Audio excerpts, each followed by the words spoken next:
And with that, we are live for episode 139 of Trek Live. How you doing this morning, Dan? I'm doing good.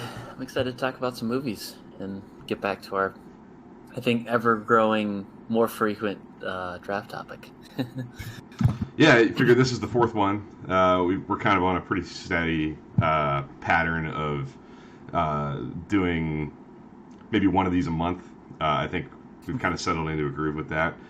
This is a little bit of a different one. I think having less to choose from, with it being the Star Trek movies, is going to make it more interesting. Something different than what we've been doing with these full-fledged, 20-some episode seasons with a lot of variety and choices.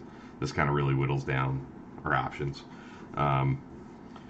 And the movies are interesting. Some of them leave people hot and cold. I know you have your favorites. I have my favorites. We each have movies that maybe we're not quite as high on. So it's going to be an interesting exercise. And I've wanted to try this for a while with the movies because of how targeted and specific it is. So I'm really looking forward to it. I think this is going to be like a mini, top 5 movies list. I know, granted, we're not gonna have the full deal. And I think we've done that before in a past episode, but I think it's gonna be interesting to see how that changed. Yeah, just like with some of these seasons, I think it's gonna get interesting once we're through the first couple of rounds. Once we get into round 3, 4, 5, and the real heavyweights are kind of off the table, and we're into the more middle of the road-ish kind of choices that you or I might love, but might not be the conventional wisdom like, oh, this is the best movie, is where it kind of gets interesting and reveals something about what our preferences are and what makes us tick as fans. So, really looking forward to diving into that. I don't have much of a rewatch recap. I did watch. Neither do I. You followed me on. That's good. At least we're on the same page. If you follow me on Twitter, you'll maybe notice that I watched The Motion Picture on Friday night, and I watched The Wrath of Khan last night. So I did a little bit of homework for this, with a couple of the movies being very fresh in my mind. But I feel confident. We just watched Beyond a couple of weeks ago. But I've seen these movies quite a few times, so they're pretty fresh in my memory, and I have a pretty good feel for what I think I want to do. But have you watched anything this week, or was it a busy I have week? not. Okay. This was a bad week. Not a bad week. It was just a busy week for me, so I didn't get to watch anything. But hopefully this next week I get back to Deep Space Nine. Cool. Yeah, it happens. I've been there. I've been there in my running actual official rewatch for quite a few weeks now. So it's been slow going. I've been watching Star Trek. I've just been watching it off the beaten path of my official Twitter review, rate, grade, MVP, poll, pattern, rewatch. I've been doing off the beaten path. Quiet, nobody knows I'm doing it, kind of, except for maybe you and a couple other people watching. But I've been enjoying it, and I've definitely been getting my Star Trek fix. So let's dive right into it. I think eager to see where we take this. So, like we do with this, we're kind of switching over to a draft board on the screen now, where you see all the choices. There's a little stripe that we'll use for each of us that'll indicate which of the movies we're picking as we go. And we have to pick who's going to go first. We didn't do that yet. I'm gonna leave it up to you to. We're gonna do the honor system. You're gonna flip a virtual coin on the computer, like we've done a couple of times, I think, and we'll see how that comes out and figure out who's gonna go first. Oh, we're gonna share a screen. That's even better. That's cool. You're gonna see that happen right now, live on air. Maybe not. Oh, yeah, there we go. Oh, wait. Okay. Sorry. We have to pick heads or tails. I'll call tails. Okay. It's heads. So It's heads. Woo! Daniel's up first. He's going to get the first choice on this. Pick of the litter. Um, and we will, I think, just get it rolling right now. Let's do it. Let's do it. What's your go-to? I think I have a feeling I know what maybe you'll do, but not entirely 100% confident in that. Man, the first pick is always tough. I kind of wish that maybe you had gone first because I know what you would have picked. I'm gonna go a little bit unconventional here. I'm gonna go with my first pick. I'm gonna go with the fourth iteration of the Star Trek movies, The Voyage Home. Okay, cool. Yes. So we got The Voyage Home going first off the board. Not necessarily what I would have expected, but a wise and strong choice nonetheless. I love The Voyage Home, and I know you do too. What made you go there as opposed to what maybe conventional wisdom would push? I wanted to break the conventional wisdom mold a little bit. I think that the Star Trek 4 is such a unique and just a unique animal that I don't think there's a similar Star Trek movie in this group, but also just kind of in general in the way that in the sci-fi genre, it's really hard to walk that fine line of really sci-fi action-y, but also I believe this could be considered a comedy, so I think it does that really well. So I had to take it. It's definitely the most unique of all 13 of these. It has a tone that is completely unto itself. Nothing else even, I think, really even attempts to go where the Voyage Home goes, and embracing the like adventure comedy genre the way that does.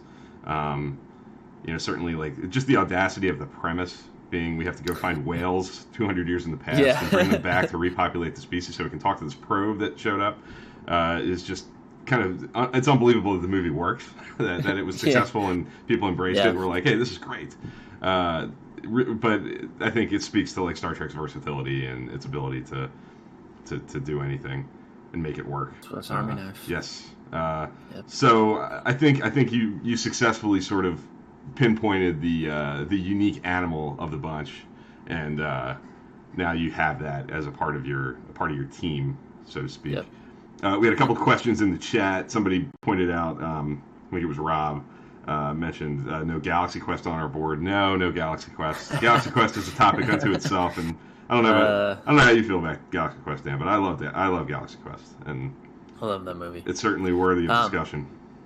I thought about putting Star Trek 4 14th film and putting Abandoned Crew. There were so many funny titles that were making fun of the potential, I don't know, all of the Kelvin timeline films. Yeah, we could have up to 17, I think, by now with proposed ideas that have kind of been abandoned. But another thing, aka Mamel asked how many are we each going to pick. We're going to go 5 rounds, so we're going to have 10 of these selected and 3 of them left unpicked at the end, which should be interesting to look at, which movies are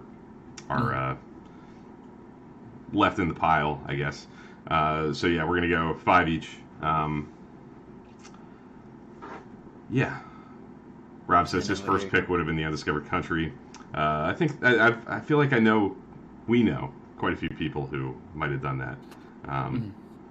But yeah, with my first round pick, I'm going to go cliche and standard issue Star Trek fan and go with Star Trek II: The Wrath of Khan, which I just watched last night and feel really good about because it's fresh in my mind, and I feel safe in saying that it's my favorite of the movies still, after all these years and after revisiting them all over and over again. It still kind of rises to the top for me.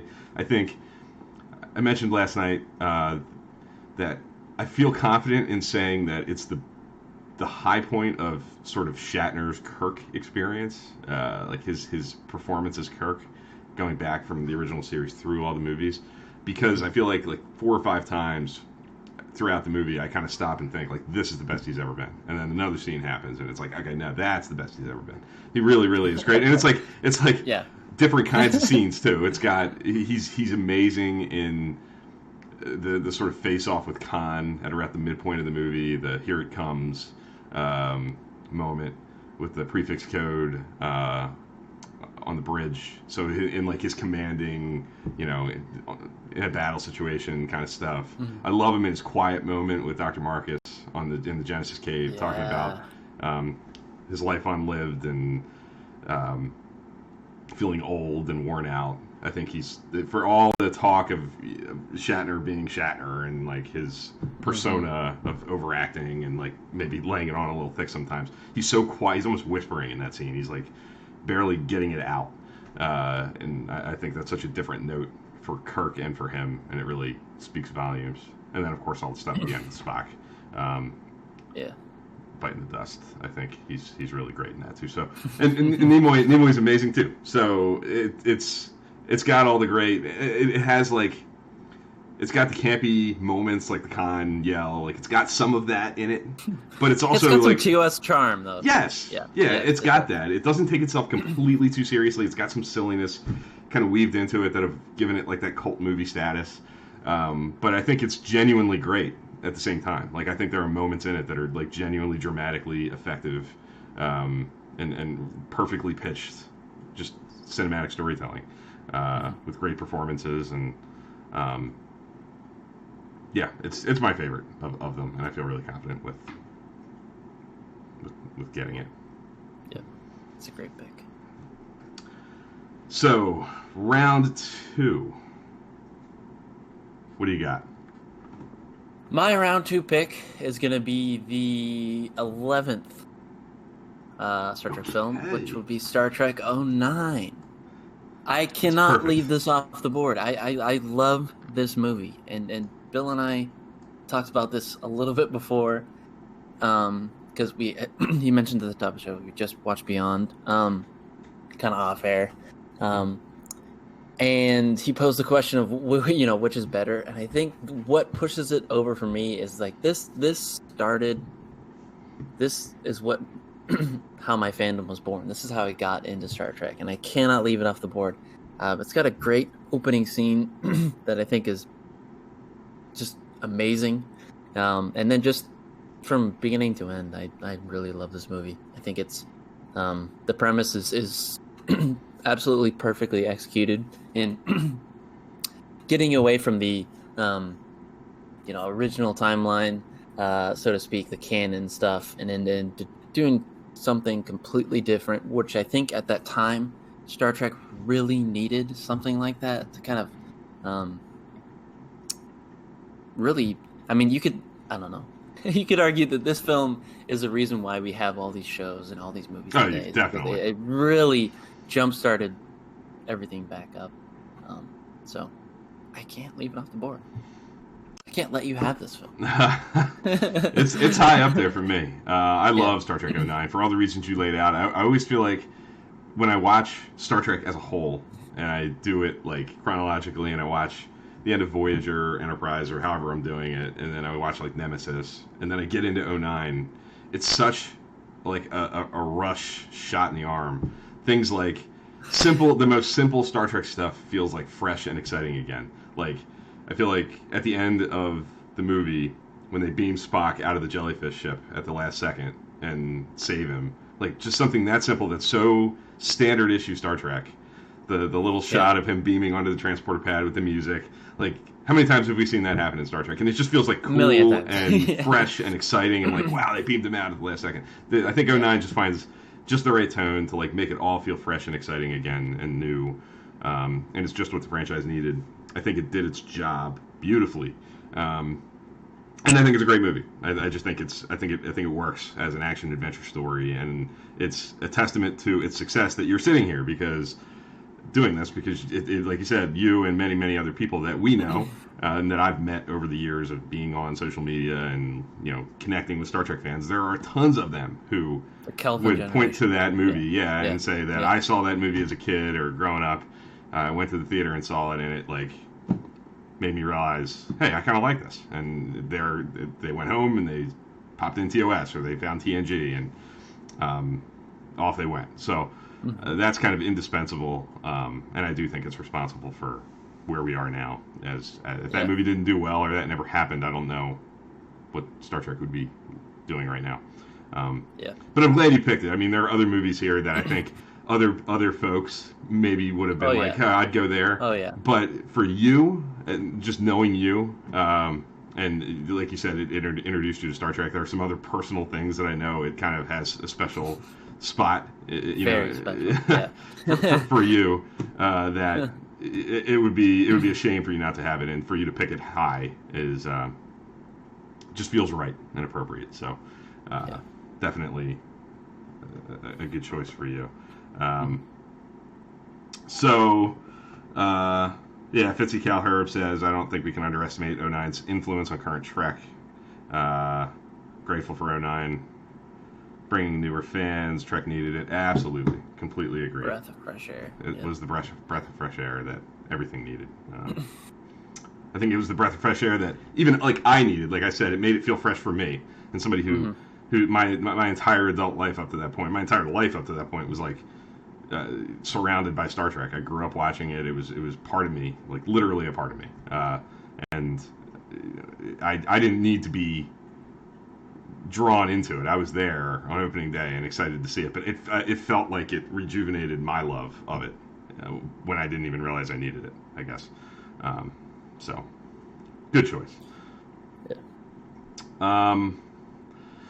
I'm going to go with First Contact. I'm going to get TNG off the schneid here and go with that. I think that's a pretty standard choice at this point, and I feel good about it. I think First Contact's great. I think it's clearly, in my mind, TNG's most successful foray into the cinematic universe. I think it accomplishes more than one thing at a time. I think it's a great another easy, accessible choice for somebody who might be trying to learn about Star Trek, or you might if you're trying to show somebody what Star Trek's all about. I think First Contact works really well. It's got enough kind of recognizable, accessible Star Trek or science fiction horror stuff going on with the Borg that people can latch onto that, just even outside of knowing what the Borg are and the history of their connection to Star Trek and everything. And then in addition to that, you get the Zefram Cochrane stuff, which is sort of the I think Brannon Braga calls it the Star Trek nativity scene, the literal birth of Star Trek and the Star Trek universe. And you have Picard on the Enterprise walking Lily through the ship and kind of explaining what life in the future is like, and kind of explaining what Star Trek is all about and what the message of the whole universe is aimed at. So I think for all those reasons, the movie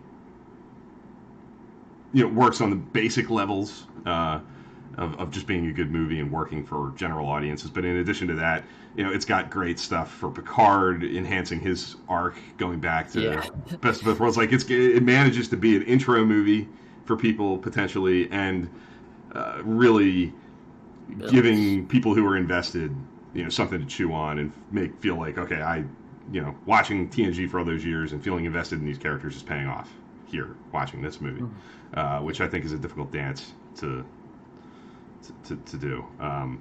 So First Contact for me is a pretty easy choice.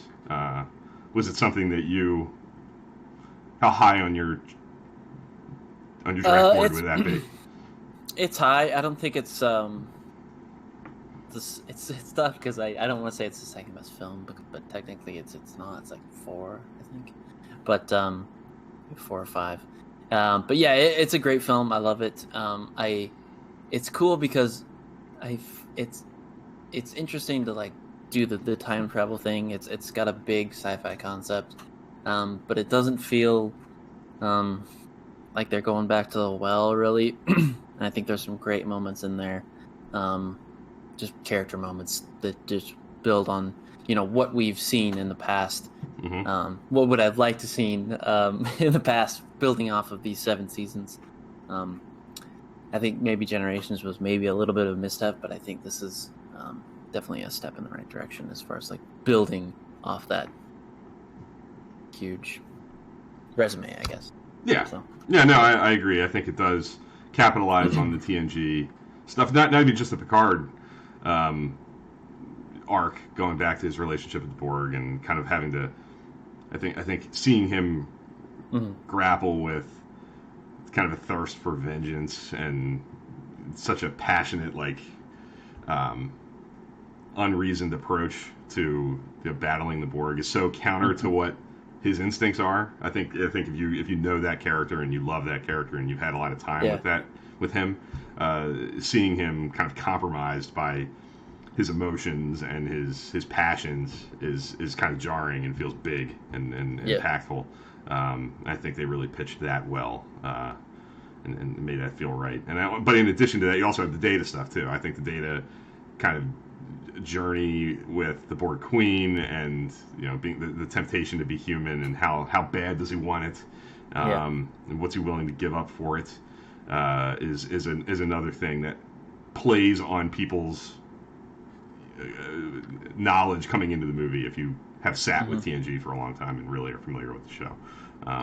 So like I said, it balances so many things at one time and manages to be many things to many people. Yeah, because it's dealing with a bunch of big things. Like this is a historic moment as well. People forget that this is the first flight test and all these. Yeah, it's big. It's really big. It is absolutely. So, yeah. And we have Earl Grey Trekkie is in the room and says First Contact's his favorite. So I guess I guess he agrees with that choice. And Rob says such a fantastically epic film. Picard, the Borg, Alice Krige as the Borg Queen, the Phoenix, First Contact, all that stuff. Yeah, absolutely. There's just a lot of stuff happening that just works. This is where I'm really interested to see where we go. I think there's a pretty there's a couple really good movies here. A lot of good choices, but we have quite a few of the really big heavyweights off the board now. So we're getting into where do your real personal preferences lie. So round 3, where do you go from here? Oh man, this is really tough. This is really, really tough.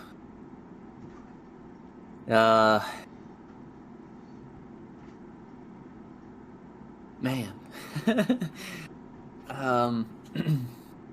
Gotta go with your gut. It's always good to go with your gut in these situations. Okay. All right, I'm going with my gut. I'm gonna go Star Trek Beyond. Okay. I absolutely love this film. I think it's a great Star Trek just episode in general. I think this is more of a Star Trek episode maybe than 09. I think it's really, but it does walk that balance of not being too fan servicey and too you have to be in to know the universe to know the what's going on. Really great all around storyline. I think that all the characters get things to do. There's some great Easter eggs and stuff like that, and some just great fun moments. This was a tough pick because I feel like I wanted to go a certain way, but I feel like I could have maybe squeezed 1 or 2 of those films out in maybe a later round. Okay. And I don't think a beyond quality pick would be there. Maybe the next pick. Because, I don't know. No, I mean, Beyond is definitely way up there for me, and it would have been, if you wouldn't have picked it, and you would have gone in one direction, if you would have taken something, Beyond would have been my choice. But I think you said it. I think if you look at the Kelvin timeline, 09 is sort of like the pilot. Like it's juggling a lot of things at one time, and it's introducing things, and it feels like a big intro for folks like you who are in the audience for the first time, kind of really embracing Star Trek. It was serving as a pilot, really. Where Beyond feels like an episode. It feels like these guys are established. They're out there doing their thing on their missions, feeling what they're feeling, and it feels like a slice of life kind of story. It's a big deal. There's big things happening in it. The ship goes down in 25 minutes in. Yeah. It's certainly bigger than a standard issue episode of TOS, for example, but it has those vibes at the same time. It feels very at home with, the Star Trek, vibe. I think you said it perfectly. I think maybe more than any other movie, I think it does maybe the best job of any of them, giving the entire cast substantial things to do, where they feel like they all get a fairly equal amount of screen time. They all feel involved. Yeah, they feel involved in the story and feel critical to getting out of the situation they're in. They all contribute something along the way, which doesn't always happen. And I definitely give it a lot of credit for that, and it makes me want more from that cast and that universe, because I feel like they were all so involved and so good, and they felt so comfortable in their roles by that point. It was like slipping on an old pair of shoes. It felt like for the cast. Unfortunately, obviously, we lost Anton Yelchin. He's passed, which is a real shame. He's great, and I think maybe that complicates matters for that cast and that crew. But I love Star Trek Beyond. We just watched it. We just did a whole episode on it this past month. So I would encourage everyone to go over to the Trek Live YouTube channel and check out our hour-long conversation on all things Star Trek Beyond, on our reactions to revisiting it. I think fair to say we both love it. And definitely a great choice at this juncture in the draft. Rob says, wouldn't a Jayla short trek be awesome? Yes, I would love to see Jayla at Starfleet Academy. Her origin story, Or her origin story, Or at Starfleet Academy too. That'd be cool. I'd be down for more Jayla for sure. She is a great character. Really brought something to the ensemble. Great interactions with Scotty. Great interactions with Kirk. She's good. So for me, I'm torn maybe a little bit by two different choices here, but I'm going to go with Star Trek VI, The Undiscovered Country. I love Star Trek VI. I know there are some folks online. I feel like it might be one of the more polarizing movies, actually. Yes, I will agree with that. There are folks like Rob, who's in the room, who would have picked it first. If he was in this, he was involved with us in this draft, and he had the first pick. I think he'd pick Star Trek VI. Thad, another really good friend of ours who has been a guest on our show and is a friend, I think would do the same thing. If you gave him his pick of the litter, I think he'd pick Star Trek VI.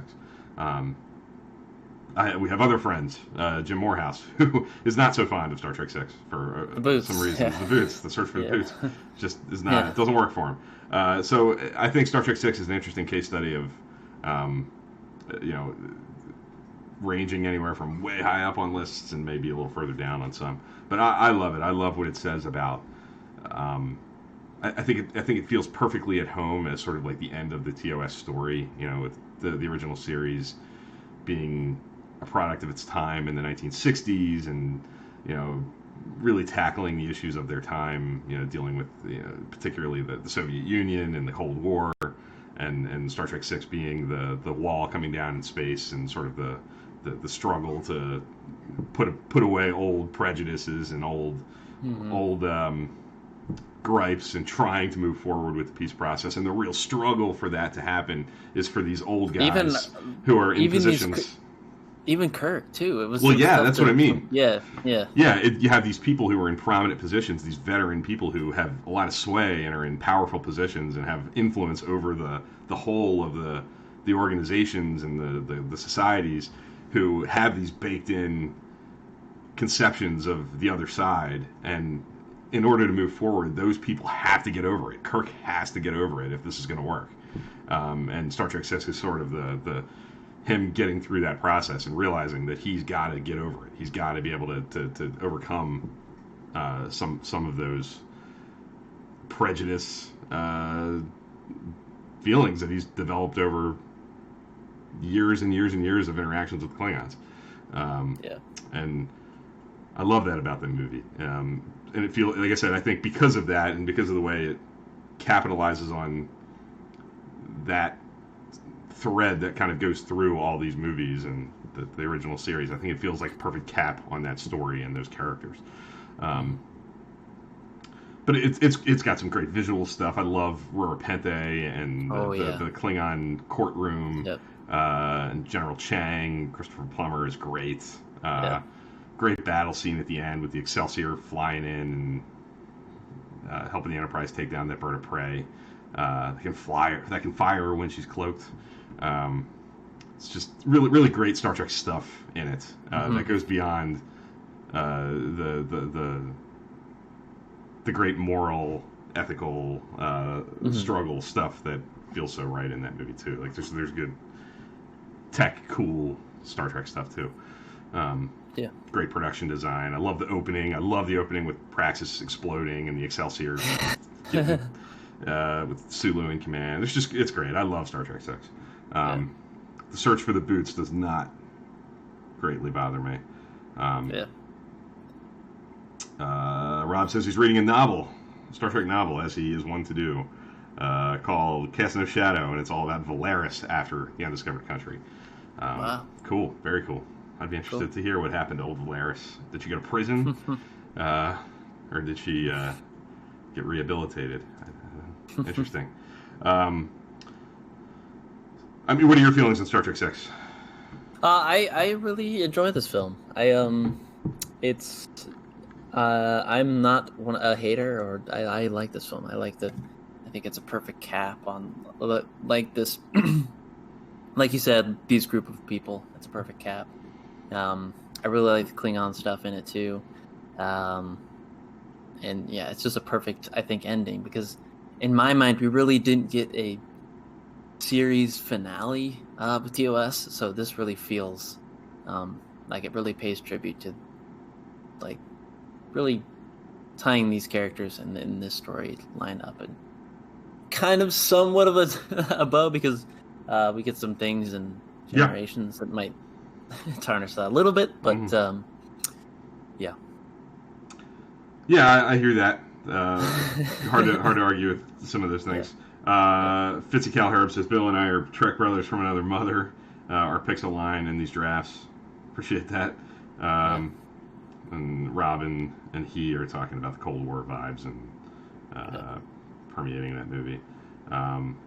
The sign-off sequence is cool. The cast literally signing off is a great great ending.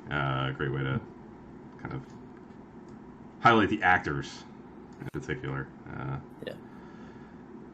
Okay, round 4. 2 to go. I think it's safe to say that the real heavyweights are off the board. There's some stuff that I really like still sitting there.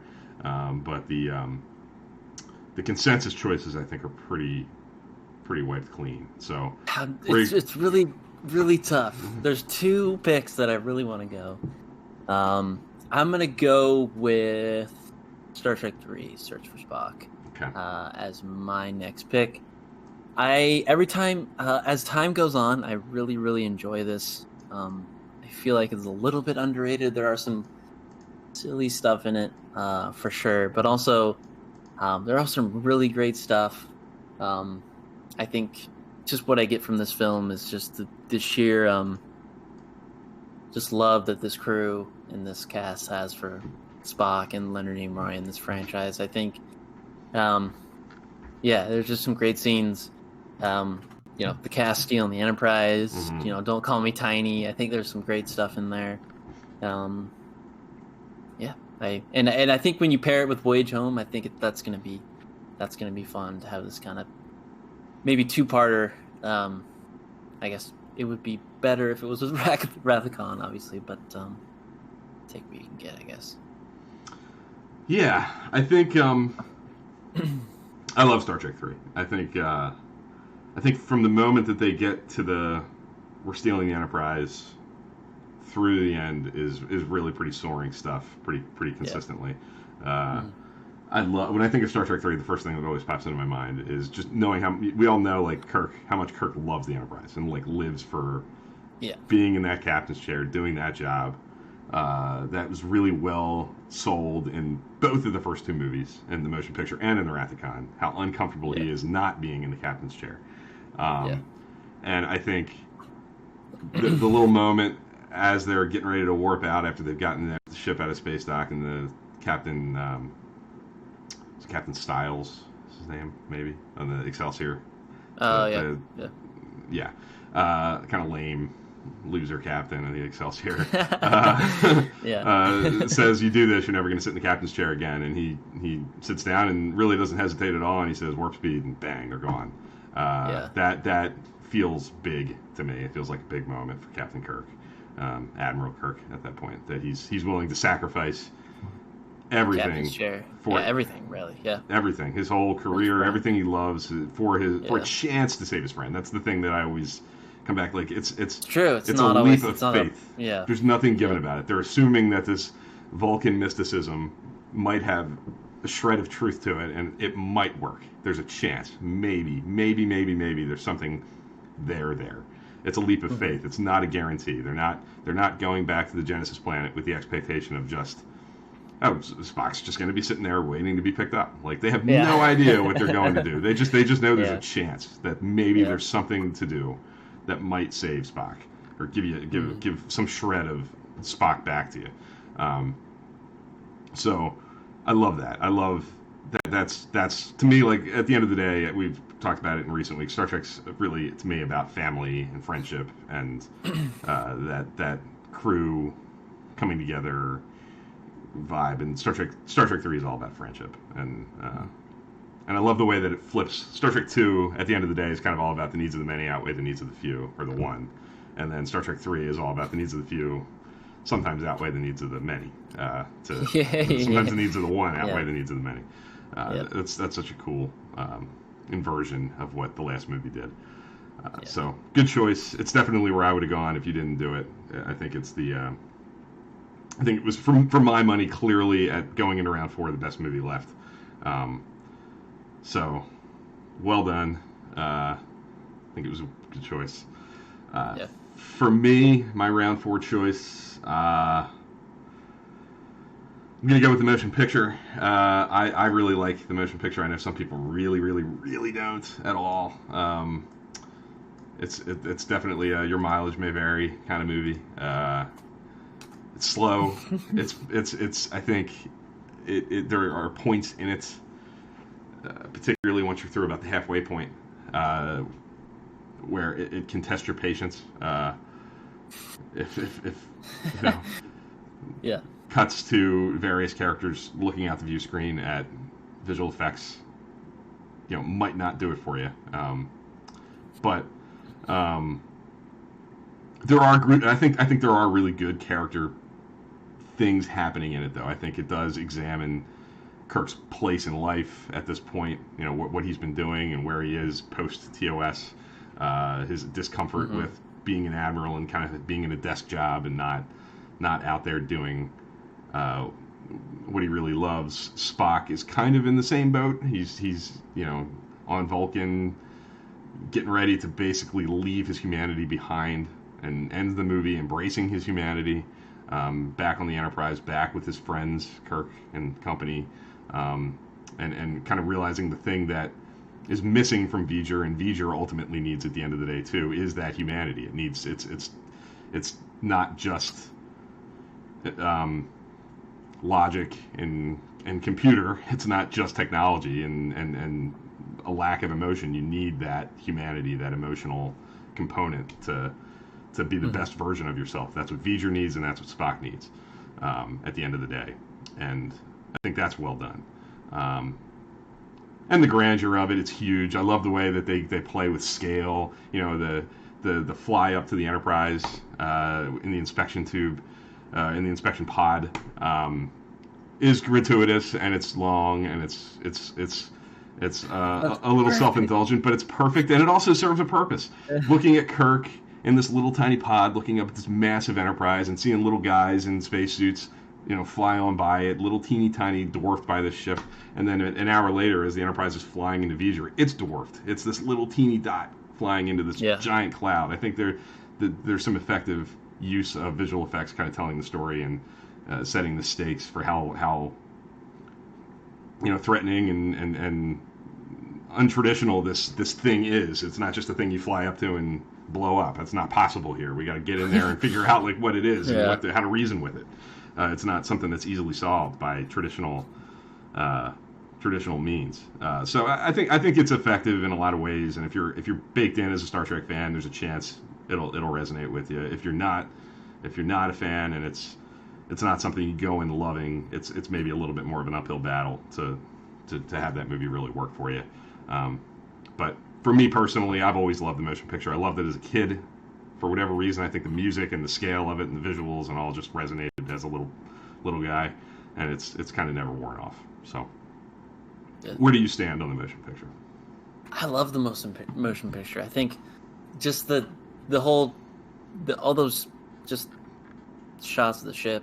I think we look at it like Kirk, like Kirk obviously has this love for the ship and to be back and to be not on a desk and to be at this. So we're at awe with Kirk. I think it's fun. The scale too is fun. I think this movie kind of pays homage to the sci-fi films of the time period as well. So there's that comparison that you can make as well. Yep. I love the motion picture. This would have been my next pick if you didn't pick it. So glad to hear it. I'm glad that I know that you've liked it, and I feel like it's maybe grown on you over time. But yeah, I'm glad I'm glad you're in the camp of folks who kind of see its value, and I know it's a struggle for a lot of people. Yeah, I think even like Spock's arc with kind of coming to terms with embracing his humanity a little bit. I think that story, like what V'ger ultimately ends up needing, is kind of like what it's kind of a reminder of like what humanity needs. I think it's like kind of a cautionary tale about you can't just embrace just like technological advancement and the basics. Like, and it's about like what Star Trek's about. It's not just the ships. It's not just the technology. It's the human heart. And I think it's like a reminder that that's the path forward for humanity too. And just like it is for Spock, I think it's pretty quietly, sneakily well done. Being about what Star Trek's kind of all about at the end of the day. So glad I got it at this late juncture. I think feel like it's a good value pick in the 4th round for me. Great value pick. But there are people who watch it might watch this and go, "Are you crazy? That's the last movie I picked." Trekkie Rob says motion picture's definitely growing on him more, and he's appreciating it a lot more than he used to. Glad to hear that. That makes me happy to hear that people are giving it second, third, fourth, however many times it takes, chances to resonate. Last pick, round 5. We are into the population of movies that are a little bit more divisive. I think every single one of the movies that I'm looking at here have their fans, some of whom are in the room. I know there are movies here that I know Rob likes. Like I said, I think I know somebody who loves all the movies that are sitting here, but they're not necessarily conventional favorites. So, curious to see what you pick here, and how you choose. Like, what makes you pick whatever you're going to pick? All right. I'm gonna go with Star Trek Insurrection with 2 R's. I like this film. I think it's at least of the TNG group. It's a little bit better than the other two, maybe. I think it's just a solid just episode. Kind of. I don't really have a problem with any of it. I think there's some just great stuff. There's some social commentary in it as well that I really like. Sure. This is a Frakes film, I think. It is. Yes. Yeah. So we got that going for it. This is just a solid. I feel like they just they really just extended maybe a classic TNG style episode into 2 hours. Yeah. Which I like. So yeah, I think, and I feel like I had to get a TNG film in there to balance out my picks, because I got really two of each, Kelvin Timeline and original cast, and I think it'd be nice to just sneak a little Insurrection in there. Yeah. No, like almost a forgotten film, I think. Not enough people talk about it, but yeah, I would agree with that. I think it kind of gets left behind a little bit because of what you said, and the standard, I think, impression that you hear about Insurrection is, it's an episode. It's completely embracing its TNG roots, and it's a two-parter on the big screen, done really big. Where the other movies, for their successes or failures, Generations, First Contact, Nemesis, feel bigger and maybe a little bit more ambitious with where they're going from a storytelling standpoint. They're breaking away from the TNG formula maybe a little bit more than Insurrection does. Although Insurrection has some big production things. There's a lot of location photography. They're outside. There's some really cool outdoor sets. That Baku village is really huge, and there's some really cool photography of it showing the scale of the set. But it's classic Star Trek. I don't know. I enjoy it. I think it's well done. I think Patrick Stewart's really good in it. I like a lot of the social commentary in it. Some of the twists in it I think are effective. I like the reveal that the Baku and the Sona are the same race, and it's this old blood feud, and that to me feels very almost like TOS kind of twisty. Like it's more complicated than you think it is. It's not just a strict good guy bad guy situation. There's more to it than that. I like that about it a lot. But sometimes for my money, it feels maybe a little safe, a little small, which kind of knocks it down a few pegs. But I do like it. I mean, it's not. I prefer it to some of the other movies that are sitting here right now. Yeah. It's solid. Great score too. Great Jerry Goldsmith stuff. I like Riker shaving, and I like Babyface Riker. Babyface Riker. Yeah, it kind of sets the groundwork for Riker and Troy becoming a thing officially. I think it's the first kind of full embrace of that, and I like the way that maybe it's not on screen, and it's kind of a leap to make, but I kind of assume that they do their thing while they're in the briar patch, and their youthful feelings are all coming out. But once they leave, a lot of that sticks, like they keep going with it. And that's what kind of leads them down the path that they end up on later on with Nemesis and what we see in Picard and such. So that feels big. Like that makes it feel more substantial, and feels more like it contributes something to the wider continuity of the whole thing, which is cool. So for me, I'm torn between two. I think I'm going to give the Kelvin Timeline some love with my last choice, and I'm going to go Star Trek Into Darkness. I was torn with this and Generations. Generations, I have a lot of nostalgia for.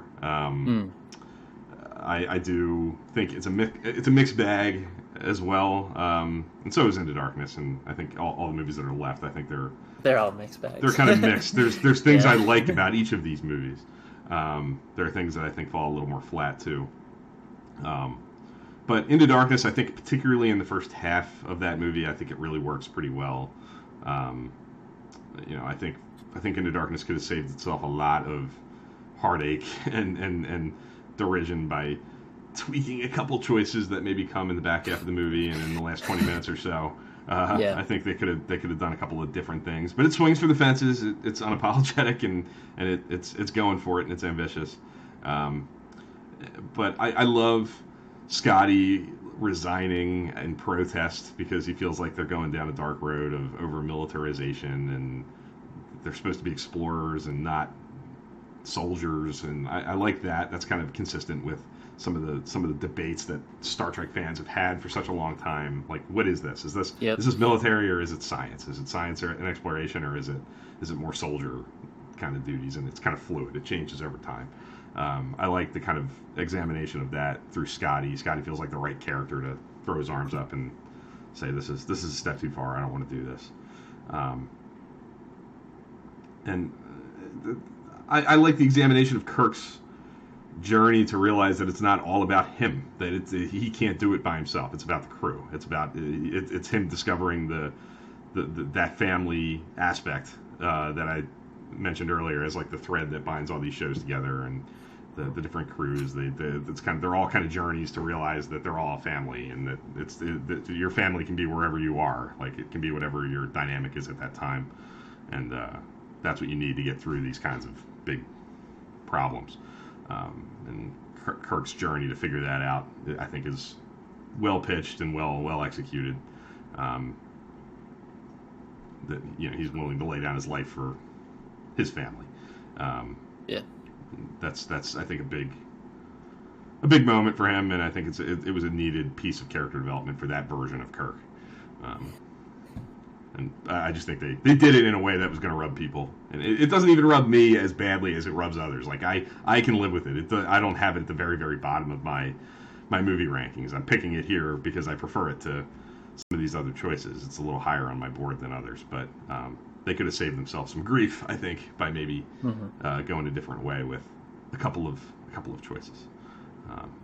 But how do you sit with Star Trek Into Darkness? 15 years away. I like it. I'm not a hater at all, as I don't really dislike any Star Trek. But particularly, Into Darkness, I would agree that there's some maybe more than a few choices that I would maybe make. It feels a little bit more actiony than some pointless action scenes maybe that don't really need to be there. There's some definitely choices in the latter half of the movie that I think if you're swinging for the fences, that you're missing it completely. But there are some great stuff in it too. Like you said, I think we need this character development for Kirk, because we kind of get this allows them to kind of get back to the some of the attributes that made the original Kirk who he was. So the love for his crew and his ship, obviously, and now looking at Beyond and how that ends, you see that now. So yeah, I think it accomplishes some things to kind of string the Kelvin Timeline trilogy along. I think is like the middle piece. It does move the characters forward in some valuable ways, but it maybe is a little ambitious for its own good and a little unapologetic, and it's we're swinging for the fences, like I said, and maybe it burned him a little more than was ultimately necessary. But yeah, it's a movie I'm interested to revisit. It's been a while since I've seen it, just like we kind of did with Beyond. I definitely have. I don't want to say I've cooled on it, but I think time away from it has kind of leveled it off and settled it into a comfortable place on my movie rankings. It probably would have sat higher a few years ago when it was fresher and newer, and I think time has allowed me to settle it down to where I feel like it's right for me. But I am interested to check it out again and see how it sits all these years later. So that gives us our final five, our five movie team, I guess, for each of us. We have 3 left on the board that did not get drafted in The Final Frontier, Generations, and Nemesis. Just out of curiosity, if we were going to have a round 6, like, do you know what you would do? Is it an easy choice, or?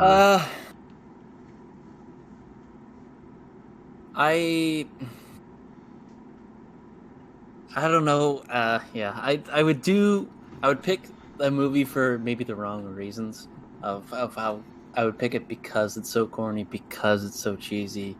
I'd probably pick Star Trek V just because of that reason. I think that Generations and Nemesis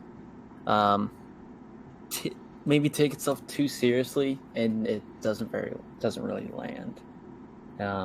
So, yeah, I'm not very high on Generations or Nemesis, so I might do Final Frontier just because of the cheesy campiness of it. That's why. Yeah.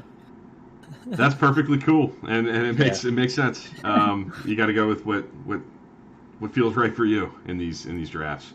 I probably would go with Generations myself. Like I said, I have a lot of nostalgia for it. I remember seeing it in the theater and feeling like, oh my gosh, it's the Enterprise D. Like on the big screen, it's these characters. It just felt cool and big, and but it's certainly messy, and the Nexus is very much a convenient, device that doesn't always add up. It's interesting. Like you said, I don't dislike, really, when it comes down to it, and it gets down to its most basic level. I don't dislike any Star Trek. I'd take any of these and be happy watching any of them for their own reasons. Maybe some for their corniness and their silliness, and some for other reasons. But I probably go Generations, but I think this is a pretty accurate representation of maybe our kind of cumulative view of which movies are towards the top of our lists and which ones are maybe down a little further. Let's see.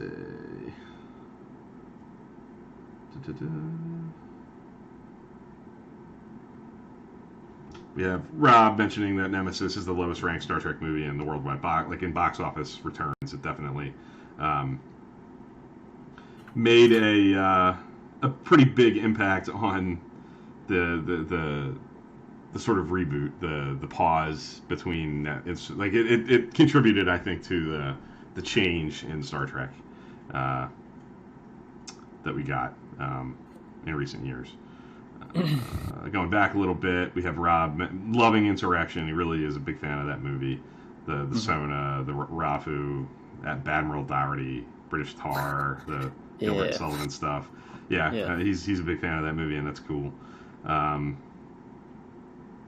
It mentions Into Darkness is actually the highest grossing Star Trek movie at the worldwide box office. I didn't realize that. I thought it was 2009, but interesting, cool.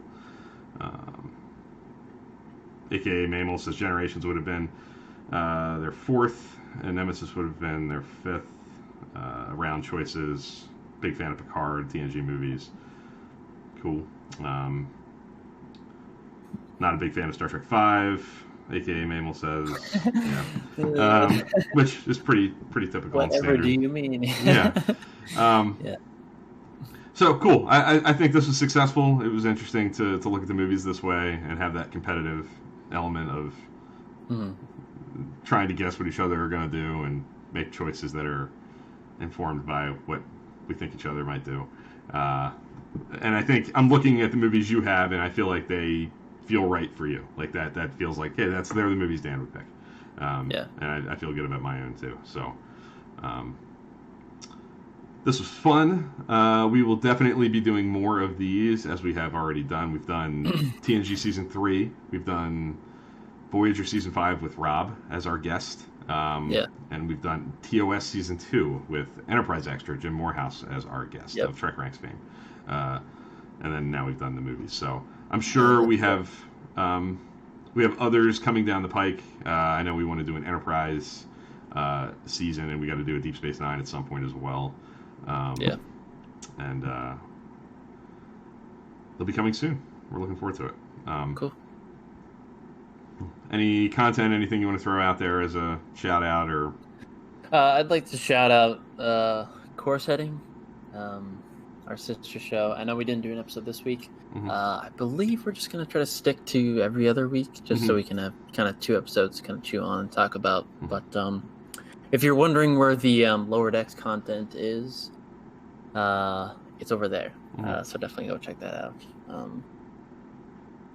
If you want to talk about some Lower Decks. Yeah. I want to talk about Lower Decks right now, but I will refrain for that next week.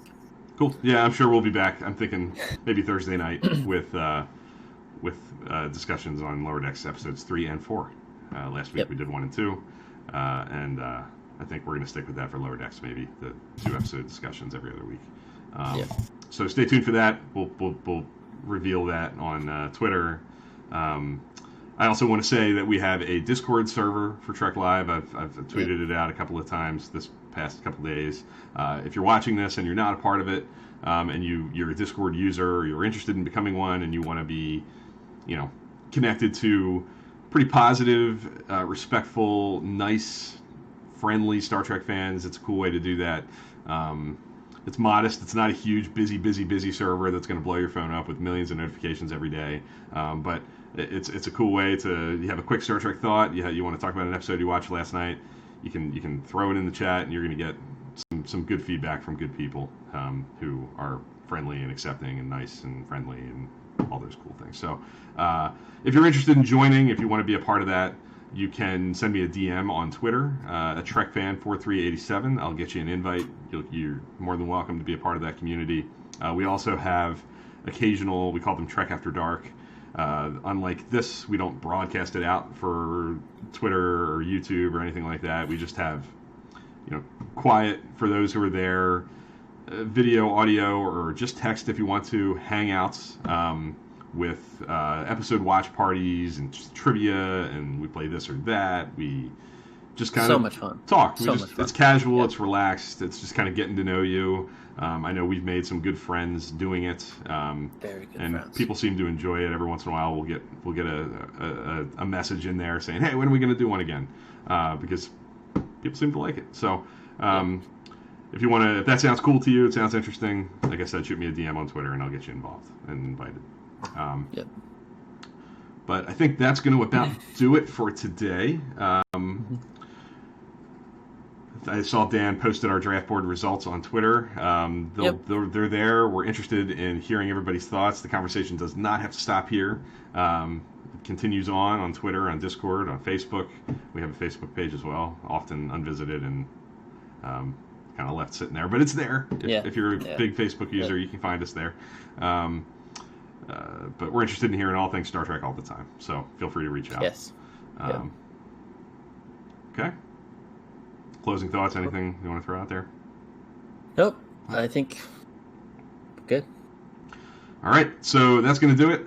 We will see you on Thursday night, probably with some core setting Star Trek Lower Decks content, and hopefully next weekend with more Trek Live Star Trek conversations. Stay tuned for details on all that. Thanks for watching, everybody. Thanks. Have a great week. Live long and prosper.